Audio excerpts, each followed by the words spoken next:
आणि हे झालं ना की पटकन आवरून घेतलं. किती गडबड चालली आहे रुपाली ते तुमची. अगं मला हे आवरून भाजी बनवायला घ्यायची आहे ना. हो काय बोलते तुम्ही? आज तर भाजी माणसं बनवणार आहेत ना. मग बनवू दे ना त्यांना. तुम्ही कशाला उगाच त्रास करून घेताय? मोना तू जास्त प्रश्न न विचारता कामं कर ना पटपट. अरे वा मोना, अगं छान केलीस की लाडू. हो वंस. आणि आता फक्त भाजी आणि चपाती राहिली. बरं तुम्ही चपात्या बनवायला घ्या, मी भाजी करते. हो.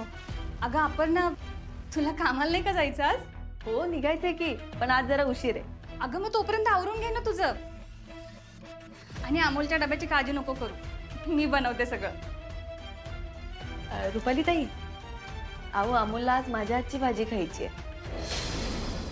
तुम्ही चपात्या करा, मी बनवते भाजी. अगं अपर्णा, तू आता इथं घरात काम करणार, परत ऑफिसला जाऊन काम करणार, त्यापेक्षा मी बनवते ना. हा, आणि अमोलला कळणार सुद्धा नाही भाजी कोणी केली ती. ताई, अहो अमोलला कळायला लागले तेव्हापासून मी जे बनवते तेच खातोय तो. पटकन ओळखेल भाजी कोणी बनवली आहे ते. अपर्णा प्लीज विश्वास ठेव ना माझ्यावर. मी व्यवस्थित डबा बनवेन त्याचा. हो ताई, असं नाहीये काही. तुम्ही एकट्या कशाला सगळं करत बसताय, मी करते की मदत. अगं हे एकटी कुठे, मी मोना आहे की माझ्या मदतीला. हा मग मोना आहे की.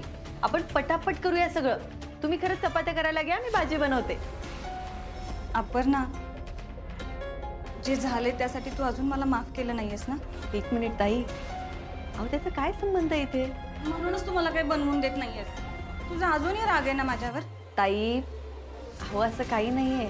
स्वप्नील सरांना निघायचंय, त्यांचा डबा आहे, अर्जुनचा डबा आहे, अमोलचा डबा आहे. खूप घाई होईल ना सगळी. म्हणून म्हणतेय मी तुम्हाला मदत करते, मी बनवते भाजी. आणि रुपाली ताई, रागाचं म्हणाल तर खरंच माझा तुमच्यावर राग नाहीये. हा, पण अजूनही तुम्ही ज्या गोष्टी केल्यात ना त्या मी पचवू शकले नाही, हेही तितकंच खरं.